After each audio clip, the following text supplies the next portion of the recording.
सभापति महोदय, मगर सवाल ये है कि 1947 में जब हम लोग आजाद हुए तो इस देश का जो वंचित वर्ग SC ST OBC, जब 15 अगस्त को आजादी का सवेरा आ गया तो क्या जल जंगल जमीन में बंटवारा हुआ? उसको उसका हक अधिकार मिला? अगर उसको जमीन मिल जाती, घर मिल जाता, उसको अवसर मिल जाते तो आज प्रधानमंत्री आवास योजना नहीं चलानी पड़ती। देश की 1/4 आबादी SC ST 25% से ज्यादा बड़े समाज के साथ जब जुल्म जाति अन्य अत्याचार होता है, उनकी हत्याएं होती है, उनकी बहनों का रेप होता है, उनको मारा जाता है, जलाया जाता है, उनके घरों को फूका जाता है, तब इस सदन में चर्चा क्यों नहीं होती? ये सदन क्यों नहीं सुनना चाहता? SC ST OBC के अन्याय के बाद क्यों नहीं सुनना चाहता?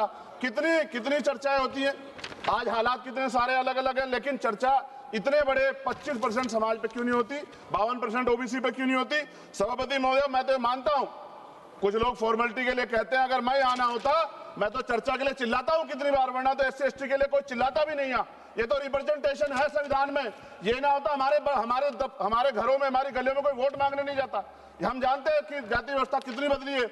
और एक हमारे सज्जन कह रहे थे कि जाति व्यवस्था की वजह से एक दलित ने छोड़ दिया नक्सलवाद को, लेकिन सवाल यह है, बाबा साहब अम्बेडकर ने भी ये धर्म छोड़ा था क्योंकि यहाँ जाति व्यवस्था खाई है, ऊंच नीच का भाव। सच ये है, इस देश में दलित आदिवासी आज भी गुलामी की जिंदगी जी रहे। सरकार उनके लिए कुछ सोचना चाहती, सरकार नहीं सोचेगी तो फिर से किसी वाद का जन्म हो जाएगा। इस अन्याय का, ये जो कठोर अन्याय है, जो सदियों की हिंसा पे आधारित, सदियों के भेदभाव पे आधारित है, इसका जवाब सदन को देना पड़ेगा। सभापति महोदय, नेपाल में नई सरकार बनी, उन्होंने कहा हम दलितों से सार्वजनिक रूप से माफी मांगेंगे कि जो हमने उनके साथ अन्याय किया।